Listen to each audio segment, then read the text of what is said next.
afternoon. Welcome. This is Jamb here. 2015 government past question. Question number 30 says the chairman of the Federal Character Commission is appointed by the dash.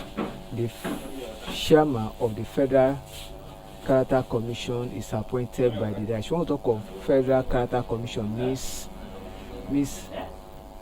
the body which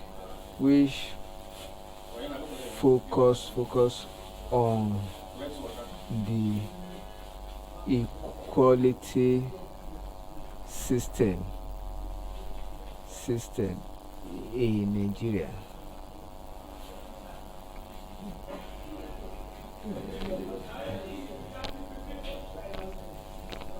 Body who center on the equality system in Nigeria.